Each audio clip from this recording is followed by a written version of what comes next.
This is, I think, maybe my second to last video in this series, for now anyways.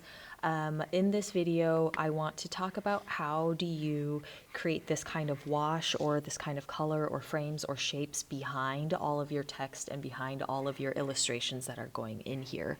So notice in this layers panel that the frames and shapes are the bottommost layer because they often sit behind the other things. This is just like to make the page a different color or to add different shapes on a page. I'm going to give you the most basic version of this. There's a lot of ways to make this fancier. I think doing a few simple things makes the pages look better, and if you do too many things, it gets too chaotic. But let me just show you the basic version. You can play around with these tools as you get into them. If you look at my sample page again, I have this light blue wash behind everything on this half of the page. You'll notice that if I open this up, it just says text frame, which is fine. It's in this purple layer. It's behind everything else. And if you notice, I've taken this all the way off the page onto the bleed line, so it's snapped to that bleed line.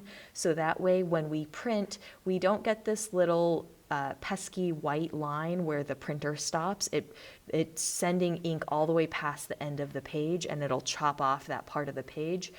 If I go to view and I go to overprint preview, you can see the preview of what it'll look like when we're printed. Everything in the slug is grayed out, everything in the bleed line is grayed out, and this is just what it looks like. If I also want to get rid of these guides, I can hit hide guides, and then you can see what your page looks like without those lines anymore behind them.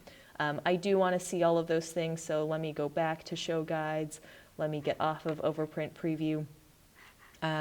You want to take these kinds of like page washes all the way to the bleed line. So if I delete this, and I want to recreate it, what I want to do here is I want to come over here to this rectangle tool, and all I'm doing is I'm drawing a rectangle behind in this frames and shapes layer. So I've highlighted that, I've clicked on it, I'm clicking the rectangle tool, and then I'm starting at the bleed line, and then I am snapping this to the center point of this spread, and it looks like I'm to the bleed line, and it creates this for me. It, for some reason, automatically created it in this swatch color. Soon this will be populated with all the swatch colors that Nisaya put together.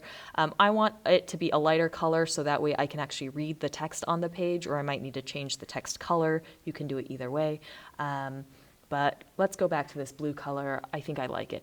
Another thing that you could do is if you wanted to just have like some kind of border across the top, you could do that too. I could come to this selection tool. I'm going to hit V to do it. And then I'm going to come to this selection point and then move this. And then I can just create this kind of like header color at the top of my page. And then again, let's view it without any of the grids. And it might look something like this. It looks a little funny over here, but this is another thing that you could possibly do to just add a little bit more interest to your page. I'm going to undo that. I'm going to, again, unselect all of my hiding of things. If I wanted to also, let's say, make a different color for these text boxes, I can then come back to this rectangle tool. Let's create a new rectangle. Let's do that. And let's play around with the color. I'm just coming over here to the swatches. Let's make it really ugly. Let's make it brown. And I can, because this rectangle is on top of this rectangle, it's going to show up versus if I move this blue rectangle on top, you won't see that poopy brown rectangle that I put around the text. Obviously this doesn't look great, but you can play around with doing different shapes, different calling out different frames of different things. This might be especially good for something like the fall review or something like the best of, where there's different sections to your article where you can then highlight things. If I long press this rectangle tool, again, I can get to an ellipse or a polygon. You could also freeform draw different shapes across your page.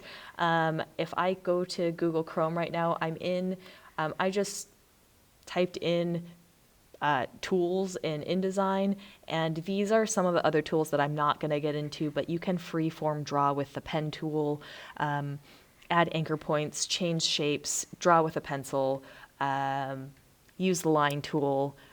These are the tools that I'm talking about right now, is adding rectangles or ellipses or polygons, and you can play around with it as you please. That's the end of this video.